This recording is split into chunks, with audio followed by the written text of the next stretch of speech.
All right, that was Escape, just kicking it. So I think people going to the wrong addresses is fairly common. I mean, but oftentimes when there's a black person on the other end of it, it results in an unfortunate situation like death. Botham John, the young woman who accidentally went to his apartment and killed him, that resulted in a death. As a matter of fact, there was a police officer raid on the wrong address a couple of days ago that ended up in somebody's death. And we have the story of Ralph Yarl, a 16-year-old boy going to pick up his brothers and sisters. And he was shot by an 80-year-old man. He thought it was a street instead of a terrace.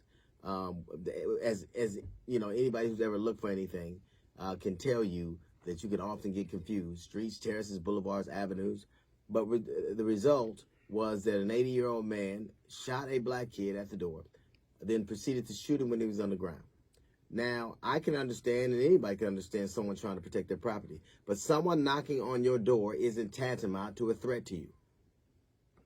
And what seems to be the saddest to me is that I guess this old man was questioned by police and then later on released. What will happen, and I'm certain this will happen, there will be enough protest, he will finally be arrested. But it shouldn't take a hashtag to make this happen. It shouldn't take Black Twitter being activated. It shouldn't take social media being activated. You should be able to look at the situation. A young man knocks on a door, he is shot, and then he's shot when he's down. No weapons are around.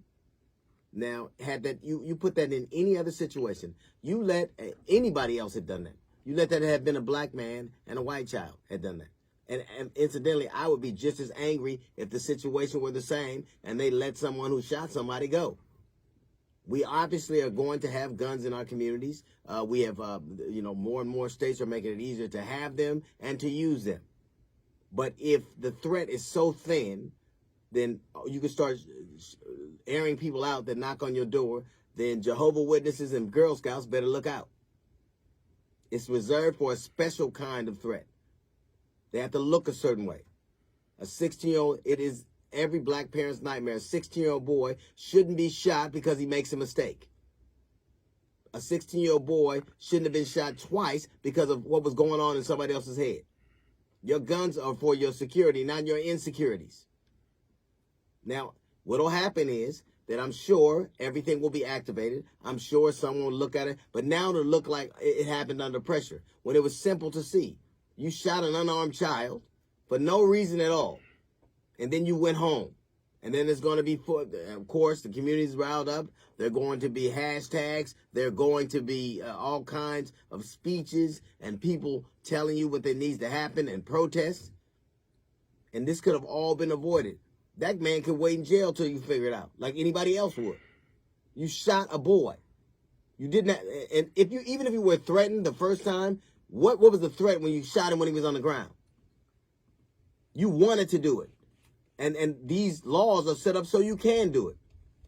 That you can use a thinly veiled threat to just eviscerate a life just because you can. And it doesn't even have to be a law. It doesn't have to be a police officer. Even citizens can do it now. And it shouldn't take a hashtag or an uprising of people or protest to make this happen. You remember when everybody said if all lives matter, if it was Black Lives Matter, but they were saying it was all lives matter. If all lives matter, then everyone should be just as angry about this. It shouldn't take a hashtag for someone to seek justice. It shouldn't take protests. It should take everybody looking at a situation and really believing that all lives matter and acting accordingly. Really believing what you say instead of an antithesis of a slogan you didn't like. That man shot a boy. There wasn't a threat to him. And if knocking on the door is a threat, like I said earlier, Jehovah's Witnesses and Girl Scouts cookies, better look out. That's a little note from the GED section. We got the Jazz Report coming up in 15 minutes. It's the D.L. Hughley Show.